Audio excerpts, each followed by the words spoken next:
All right, we'll go ahead and get started, and hopefully more people hop in here as we get going.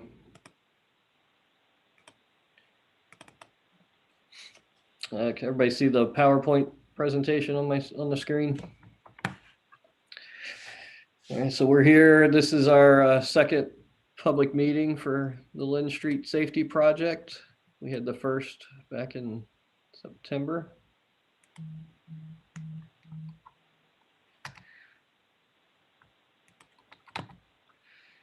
Just the meeting format. Obviously you're in the Zoom call. It's on YouTube as well. If you go to the City Department of Transportation channel on YouTube, you can find it. Everybody, I believe everybody's muted now. If you have any questions, you can use the chat or raise your hand, and we can unmute you. With the limited number here, we can probably just take questions at any time. So if you have anything during the presentation, feel free to raise your hand or stick it in the chat and we'll get to it.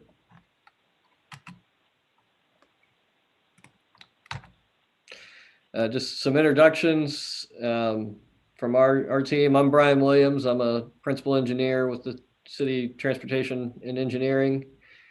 We have Morgan Colks, who will be the project manager of this project. She's also with DOTE. Mel McVeigh with City DOTE. She's our PED Vision Zero person. Brad Johnston with DOTE as well. He works for Morgan and will be helping on this project. Has helped a lot on this project already. I actually don't believe Ursula is here, but she's with City DOTE. We have Brian Gabot. He's our bike person for the city with DOTE. We have Rob Denham from Community and Economic Development, Andy Yingling from City Planning, and Mark Nolt with the Kleinger's Group. The Kleinger's Group, Mark is helping us out on this project. He's done some great work already that'll be very helpful when we get around to applying for funding. So I wanted to make sure to give a shout out to them for coming on board and helping us out. The West End community, actually, I don't believe Robert or Keith have joined yet. Hopefully they hop in here at some point. So why we're here, we went through this at the last meeting, but the Linn Street pavement is really wide for what we have out there. There's way more pavement than we need for the number of vehicles, so it's been identified as one of our top corridors for pedestrian safety issues, and we want to work with the community to change Linn Street and make it better for all users in the West End Business District. So the process, we had our first public meeting in September. We just kind of introduced the project and gathered feedback. We got some good feedback. We'll go through that here shortly. So we're on public meeting number 2. So we will summarize the feedback we got, and we developed some options based off that feedback. We're going to present those options to you today, and we're hoping to get significant feedback on those options. We're kind of looking at what the vision of the corridor can be, and we'll narrow that down. We'll have another public meeting after we work on that. That'll hopefully we'll have narrowed it down to 2 or 3 options at the most, and we'll go into a little more detail on those and present those along with some costs at the next meeting, and then hopefully at that point we'll have a preferred option and we can get on to developing a funding plan and then figuring out and applying for that funding and design and construction. This is the Linn Street. This is the project limits overall. We have Linn Street here outlined. It goes from West Court Street to the south all the way up to Central Parkway to the north. So the feedback from the first meeting we had in September, we received 34 total responses online. We have 25 of those were from West End residents. Most of the respondents traverse Linn Street multiple times a week. The typical modes for those respondents, 59% were cars, 9% were bikes, 9% were buses, and 6% mainly walk. So one of the questions we asked last time was your top concerns for Linn Street. We asked for your first concern and your second concern. And you can see by this that the speeding and motorists not yielding to pedestrians were by far the two most popular, and then no safe space for bikes was up there as well. And then there was a few not enough lighting, sidewalks are too narrow, and not enough crosswalks we also received. The next question we asked last time was, what do you want to see on Linn Street? What's your priority? And that was a little more spread out evenly, but wide medians and pedestrian refuge islands was the top. Space for bicycles, and then tree lawns and wider sidewalks received a number of responses as well. And then space for parking received a couple.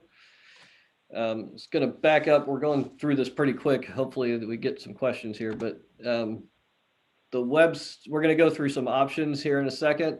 If it helps, if you go to the site that you access the meeting invite from, if you go to the feedback form, there's a link there to the drawings we're going to be going over here in a second. I don't know if it may be easier to see them on your screen if you open them yourself, but we will have them up here as well. So just wanted to give you that option. So before we get into that option, just wanted to show that kind of the existing, this is a section between Court and Ezra Charles. The right-of-way width is 90 to 100 feet, which is really wide. There's 2 through lanes of traffic in each direction. We have a center turn lane. And then we also have dedicated parking outside those 5 lanes of traffic. On the east side, we have a nice tree lawn with sidewalk. The west side, we have a 10 to 12 foot sidewalk. There's utility lines, so there's a few trees, but they're not very many because of those utilities, and they're not in the best looking shape because they get chopped up by Duke. So I'm going to switch over to the options here, and Morgan will go through those for us. I know that I went through everything pretty quick, so if anybody's got any questions, just hop in the chat there and we'll get to it. But now we're getting to the fun part, the options we came up with.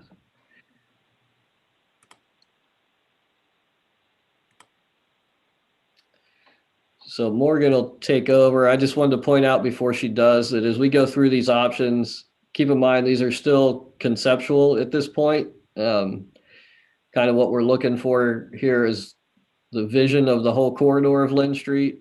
So there's still stuff that once we narrow these down to 2 or 3 options, we'll get into more details of how the intersection's actually designed, bus stops. There's existing angle parking out there that we need to deal with. So there's still a lot of work to do, but what we're going here for today is more the vision of the corridor that you would like to see. Okay, so we'll start with option 1. So we have 6 options, and our on each one we kind of have a couple of facts about them. We did do a rough cost estimate on all of them, so we just kind of have like a dollar sign or a number of dollar signs to kind of rank them on, what would kind of be the cheaper options up to the more expensive ones. So with option 1, this is our least expensive one. It doesn't change anything with the pavement. The width of the pavement, our curb lines are still the same. We basically are restriping. So we would reduce down to 2 through lanes. We'd have a center turn lane with the options of putting in some landscape center islands where they would fit. Parking lanes on either side of that. And then we'd have 5-foot bike lanes with a 3-foot buffer zone with flexible paddles that would go in between those. So in this case, the sidewalks and the trees kind of stay the same. We would work on the west side of there to kind of replace and fill in some trees where they would fit. But generally speaking, those kind of stay the same. With this option, we would still have a few conflicts with pedestrians and bikes at the intersections at the crosswalks. I think that covers option 1. Oh, sorry. Okay. Then option 2 gets a little bit more expensive. This one's a $2 sign. So this one keeps the curbs the same again. It's still the same as option 1 with the 2 through lanes, a center turn lane where we put landscape medians where they would fit.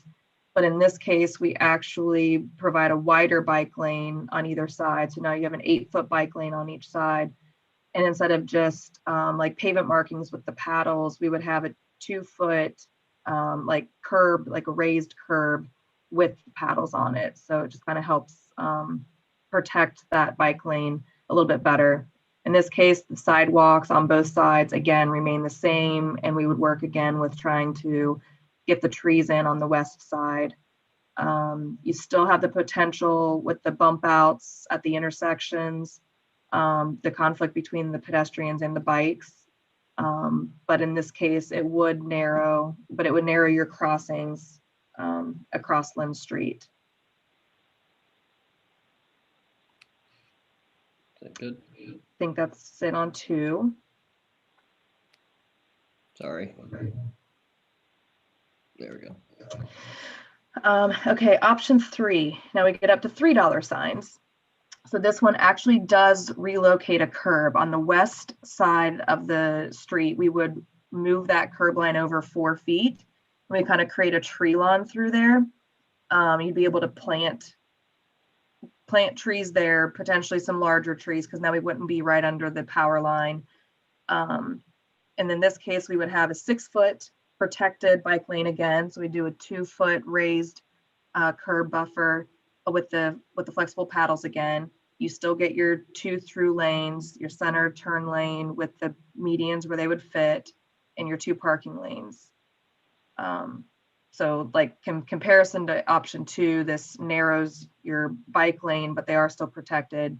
And then you get your tree lawn is the main differences between those 2. All right, then 4. Again, 4 does not move curb lanes, it does not move your curbs at all. So the west side of the sidewalk remains the same. We would fill in trees where we can. But in this case, we do combine our bike lanes. So now we have a 2-way bike path on the west side, 12-foot wide. We could potentially put in this 8-foot buffer zone. We can curb that with like a grass in the middle with trees. We could get bigger trees because they wouldn't be under any power lines. You still have your 2 through lanes, a centered turn lane where we would do planted medians where that would allow, and you still have your protected parking lanes. With this one, you still have kind of potential conflict with your pedestrians and your bikes, but it's not as bad because you have your bike lane now. And then you have your medians that they could go to, and it does reduce your crosswalk length across Linn Street. I think somebody raised their hand. We can, since not many people in the meeting, we can go ahead and take a question.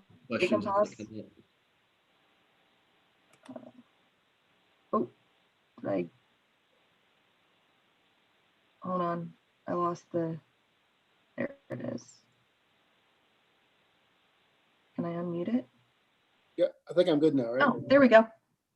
Okay, thanks. So sorry about that. So as a cyclist on this one, I'm kind of curious, if I'm looking at the arrow and I'm traveling, let's say, from right to left on the screen, if I'm going to make the left-hand turn onto the cross street, I not only have to cross in front of the bikes, but I have to cross in front of all the other traffic. Whereas if this were a normal, kind of a bike situation, I would be in, I think, a better spot to make that left-hand turn. I'm just kind of curious about, how that would work. This is Brian Williams. Like I said, as I mentioned before we got into these are very conceptual and there's a lot of details missing, but I'm going to let Brian Gabot jump in Okay. and answer that. Hi, James. Yep. How you doing, Brian? Yeah. Hi, good. How are you? Yeah, Good. that would be Just like tell me- a candidate for something along the lines of a protected bike box, a stage Okay. turn that would be located somewhere in between, somewhere to the bottom of that crosswalk. Somebody's moving the cursor a little bit left, but yeah, a little bit. So you'd line up in front of the cars going down Mhm. so that you'd be able to turn into those through lanes going down on the screen. Okay. And I guess the same thing would apply to going right from the other direction. Whereas normally if you had the bike lanes on either side, the right-hand turn would be easy. In this case, this right-hand turn would then, I guess, have the same kind of a bike box or, Yeah. I think in Portland, they call it the Portland pivot when they do that in places. Yeah, and those details, like Brian said, we still have to work out. There's a lot of intersection treatments we can do. Okay. But these are just trying to lay out the gist of how the bike traffic would run. Okay. Thanks for the clarification. Yep. No problem. Thanks for the question. I think, was there another hand up?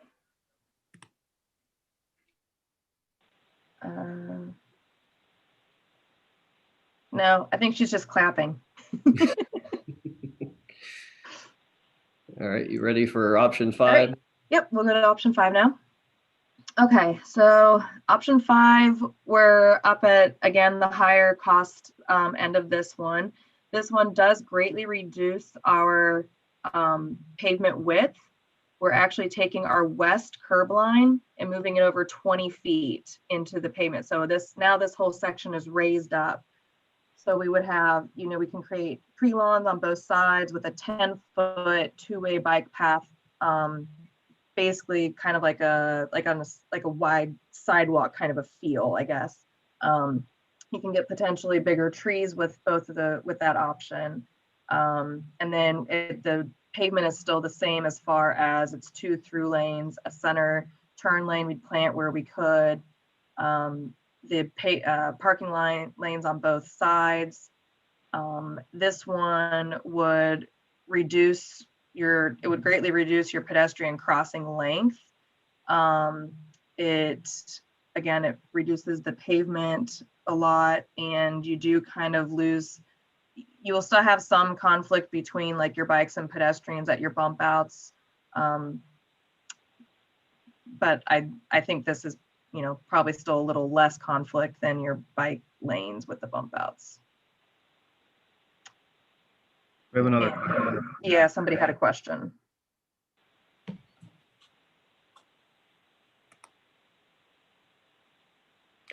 Tia, I think you can unmute.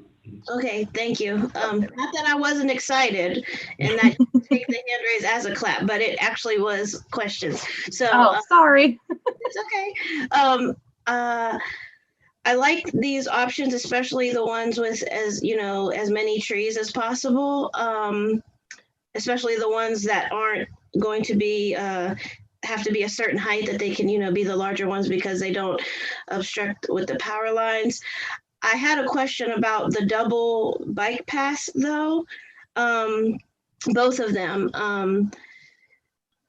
I think that it's really cool. I guess I always thought that it would just be one on one side, one on the other. So to see this option, I'm surprised, but I'm wondering, I know the previous question was kind of like, how do the bikers turn at the intersection? But aside from a major intersection, like maybe it's one of the smaller intersections and I'm in a car coming out of a driveway. Now I'm like looking both ways for bikers and both ways for walkers and both ways for cars. It's not like, I just, I don't know how, are these double bike paths in a lot of places that we can maybe like look it up to see how those traffic patterns go? I'm just worried about, you know, if I'm pulling out right where, you know, that small tree is on the left, now I have to make sure I'm crossing all these lanes before I even get to the traffic, if I'm not like at a major intersection with a light.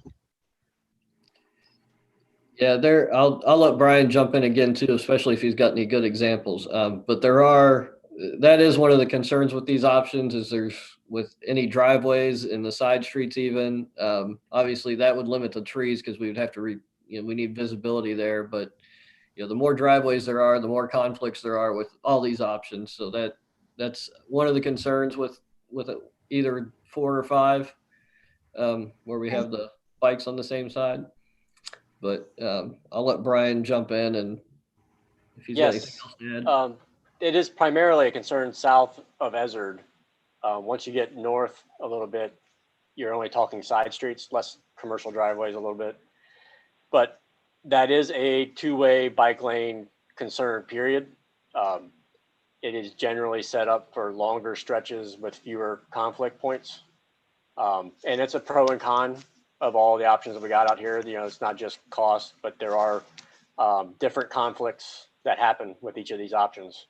So we're kind of just presenting them all out there. But yes, that concern you have of looking both ways for cyclists when people may not be used to it, even with signage, is sometimes an issue. It's a learning curve.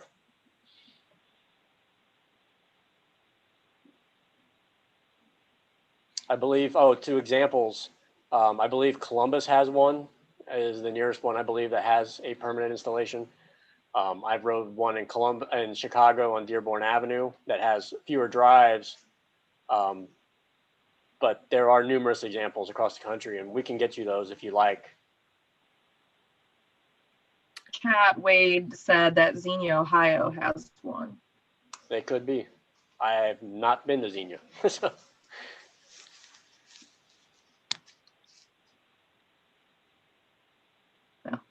Anything else on the 2 ways from anybody? I see someone with their hand up. I think James.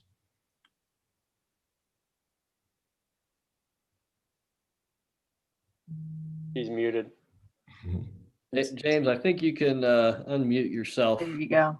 Yeah, I just did. I think I had to wait for you to give me the permission. Oh, okay, sorry. I was just going to say to Brian's point, and like someone else mentioned about the Xenia. In Xenia, they did that for where the trail goes through Xenia. It used to be that you didn't have a dedicated bike lane, and they made the 2-lane on the one side. And again, that to me is the only concern with theirs, is as Tia brought up, you'll have people that'll come out that don't realize you could be coming from the other way, so that they don't see you in the car. And then to my point about how you make that left-hand turn or the right-hand turn, when you do get up to where the trail is actually on the other side of the street, you have to cross not just the bike traffic, but you have to cross all the lanes of traffic. So that would be a good spot to go and look to see some of the issues, because Xenia's pretty close. So. Yeah, thank you. Okay. Is there anybody Thanks. else before we go to the last option?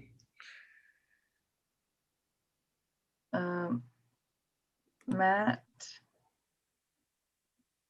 The question I have is the bike lanes that come into it and leave from this area, if they're not on the same side of the street, that'd be horrible. Like if everybody's on the right-hand side of the street and then you get either downtown or back to where it ends, like what do the bikers and runners do? Do they scramble across the street or what do they do? So to me, having it all on the one side of the street doesn't make sense if everything around it isn't the same way. It just creates chaos once we dump the people out of the West End. It's kind of my concern.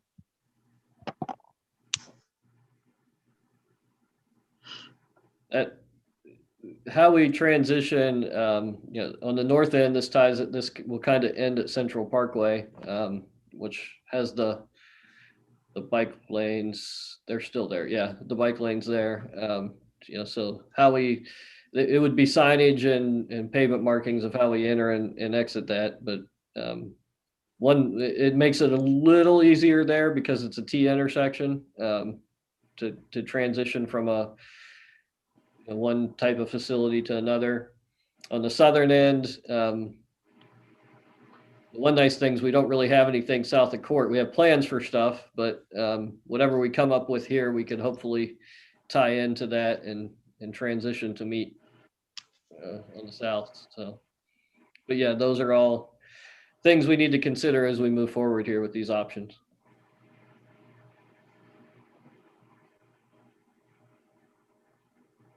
I think we have another hand raised. Yeah. Thanks. James, again? Yeah.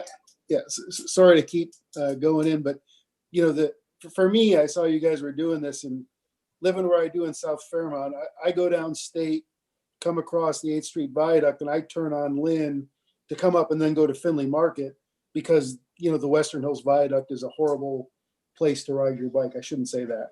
It's not preferred to me. So I make that right-hand turn onto Central when I get up there, and then I make the left coming back. So, depending on which side these, two-way bikeways would go, it would either, probably not be much of a difference or, be much of a big deal to me, or it could be a bigger issue. So, and when you say it's a T though, I mean, when you get up there to where Linn comes back, it kind of runs into Mohawk at that point. Yeah. So, I mean, you can go straight. In my head, I was thinking the bike facility is a T facility. Okay. There's nothing to the north, but you're right. It's a normal intersection. Yeah, there's a leg to the north there. Yeah, sorry, I misspoke there. Oh, that's okay. And I was just thinking, you said something about going, further south than, right now, because right now, if I were to turn down Dalton, if I was coming back from downtown where my office is for work, if I could have came up that way on Linn, right now there's bike lanes on Dalton that'll take you down to 3rd to go into downtown. So it is good that you plan for whatever way that would connect in the future. All right, I think we'll hop on to the last option here. Yep. All right, so option 6 is actually putting the bike facility in the middle of the street. So this does not move the existing curb lanes at all. So the trees on the west side would still kind of remain the same. However, we go down to two traffic lanes and then the 2 parking lanes on either side. And then in the middle, we have a very wide median that is tree lawns on both sides. You'd have some large trees there, and then a 12-foot bike path that would go down the middle. So this would also greatly reduce your crossing of Linn Street because we can have the bump out, so you already have a smaller crossing to go across the 1 travel lane, and then you still have a median refuge area. It does not have the conflict points then of the pedestrian refuge at the corners of the intersections. The pavement width is greatly reduced. One thing with this though is all of your driveways and most of the driveways and your minor side streets, we would be reducing those conflict points. They'd be limited access. So they would mostly be all right in and right outs. I think that's about it on this one then. So are there any questions on option 6 then?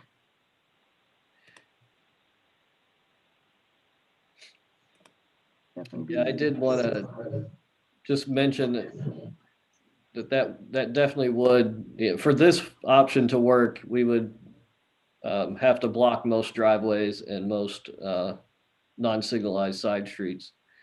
So, but with the island's wide enough, we could allow U-turns at the end. So, so if somebody was trying to get to a driveway over here, they could do a U-turn here and come in. So.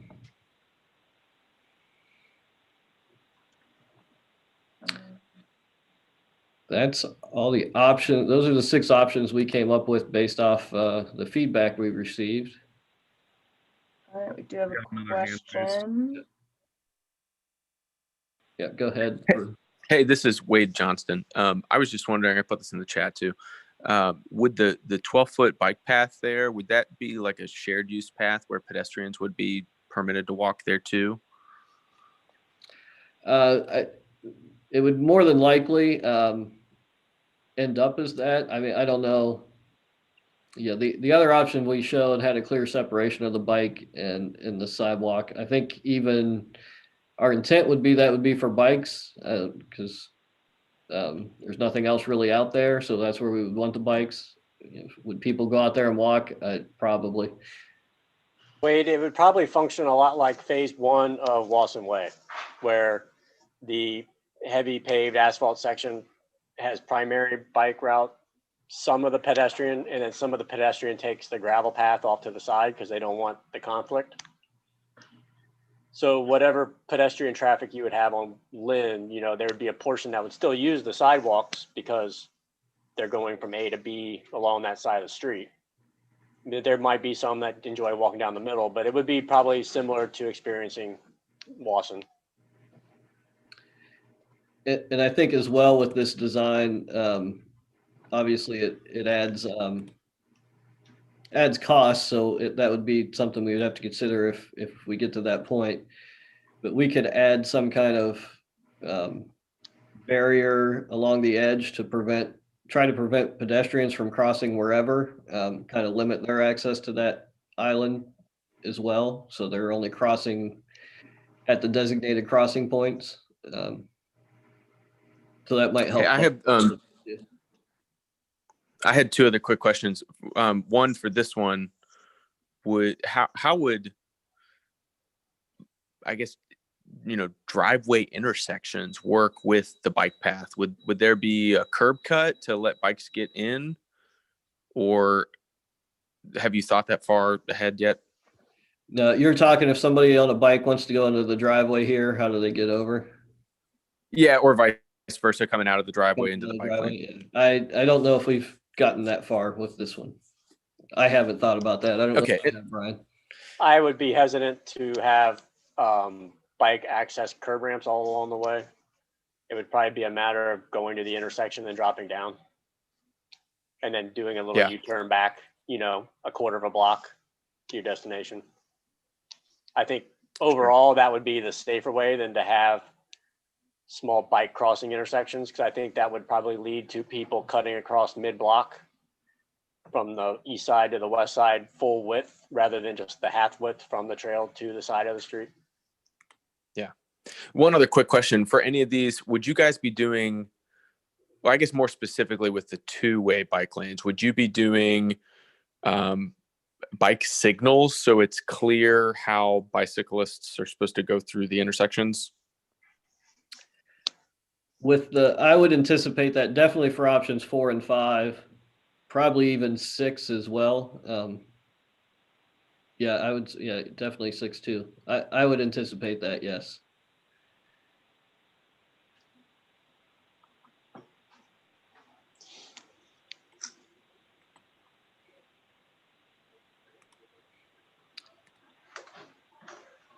So that's, I'm going to go back to the slideshow. We can come back to these if anybody has any additional questions.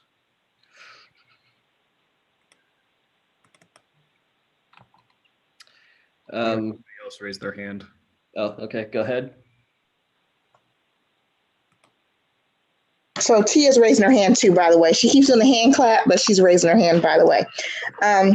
Although I do appreciate all these bike lane questions, but I don't want to lose sight of the fact that we have a walking community, a heavily walking community.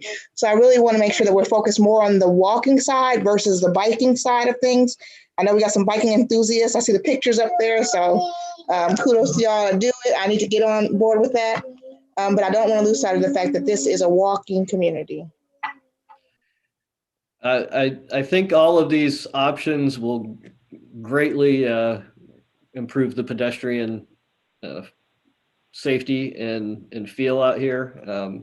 all these options, we kind of drew in bump outs on the north side, but we would have those on both sides at the major intersections. So these crossings will get really short, no matter considerably shorter, no matter what option we choose. But that's definitely that was kind of the driving force behind starting this project. So that's definitely a high priority as we move forward.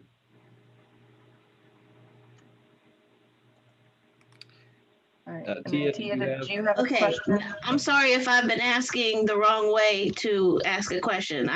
When you That's said fine. raise a hand, I thought I was supposed to hit the reaction, and if not, I'm waving my hand. So I'm sorry. I'm trying to just do whatever.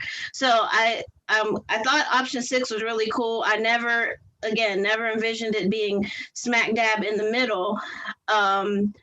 And I'm glad Alexis said what she said, because I was going to ask, of all the options, which one is the safest for pedestrians in all of your professional opinion? Because I think that should be right up there with all of the bike interests. Like, which one or two or whatever, which ones do you feel are the most safe for the pedestrians?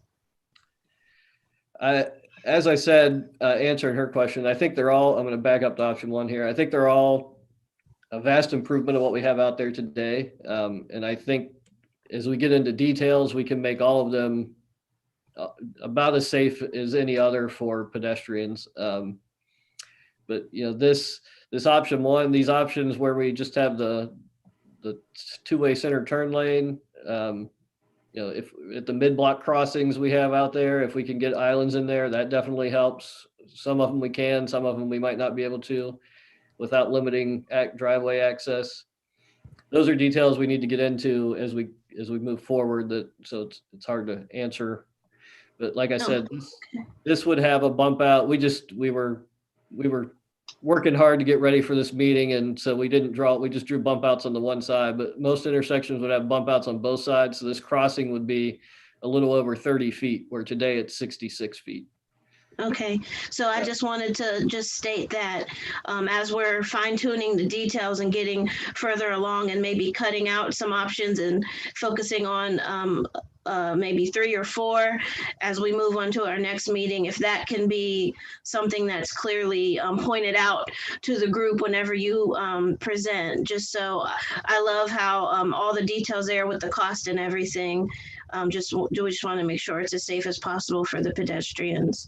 And again, thank you for all of these drawings. Really, really love the later options with more and more trees in the picture. That's really, really great to envision a tree lined Linn Street, even, way more than it is now.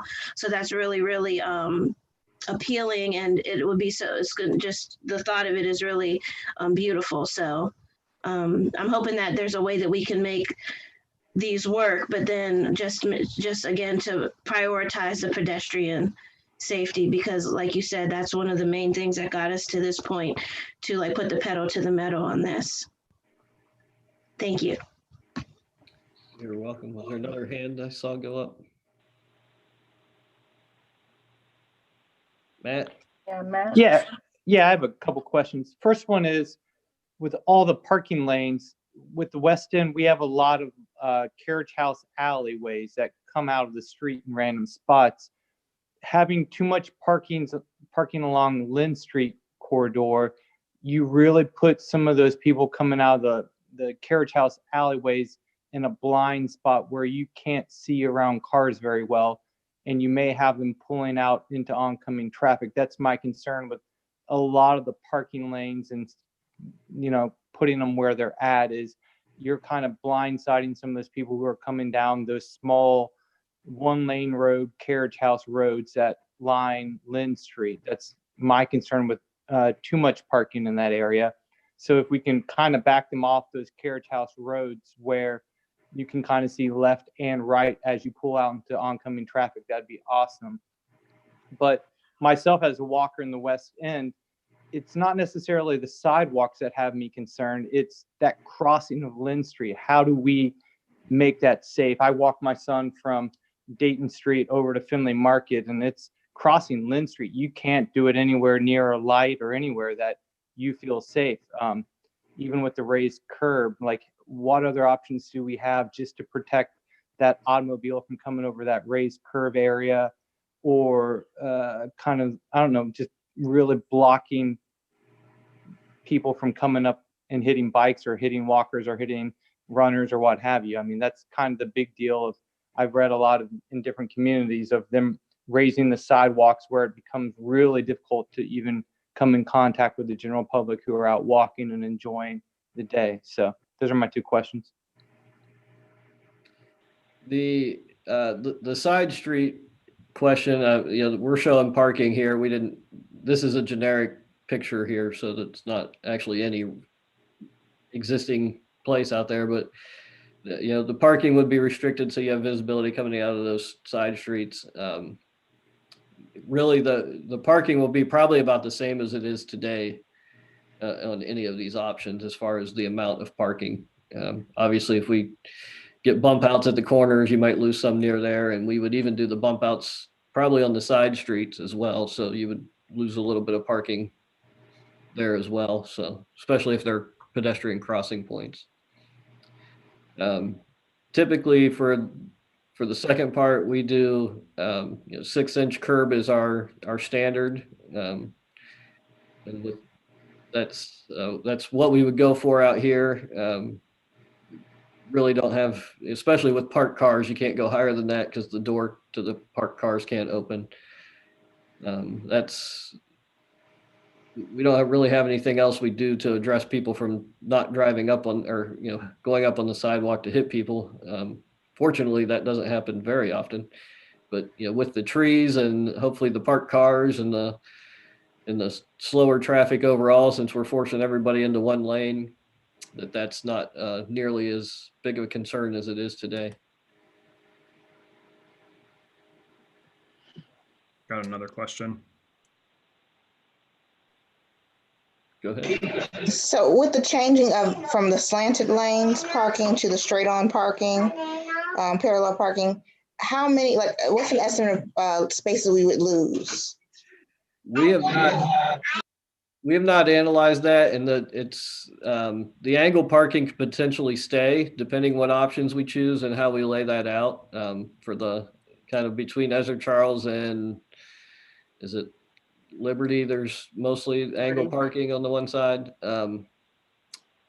So that's something that'll be one of the details we come back with next time when we kind of pick a couple of these that are preferred. We'll start getting into the details of how the angle parking could work with that option, and if it can stay, or if we need to change it out, and then so we would have that answered at the next meeting. Okay.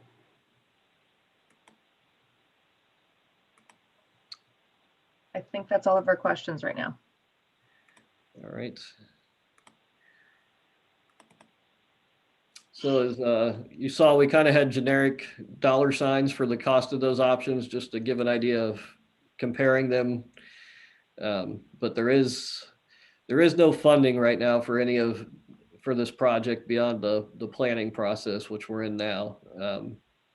There is potential for grants out there. We'll look to federal grants and state safety fund grants. Now those grants cover kind of whatever option we pick, it'll cover the safety features of that, but anything aesthetic, if you want decorative lighting or special pavement or anything like that, we would have to identify funds for that. The grant typically does not cover those.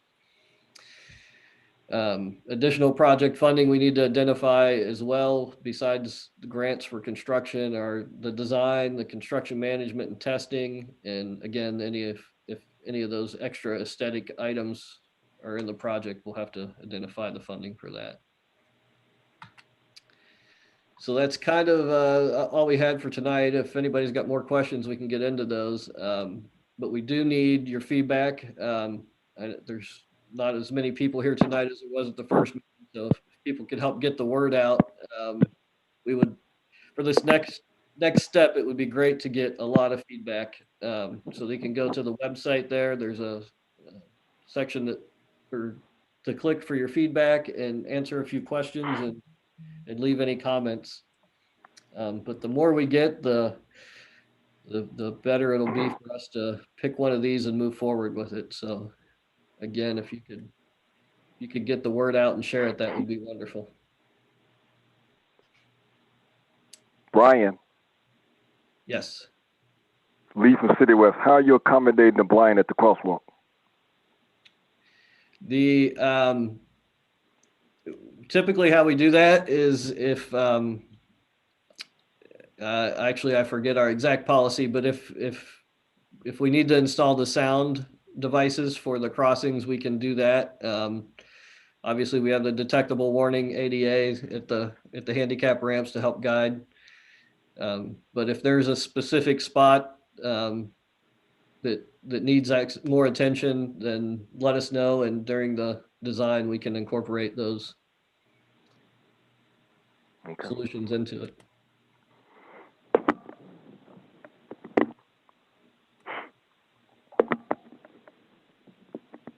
Is there any last questions or comments?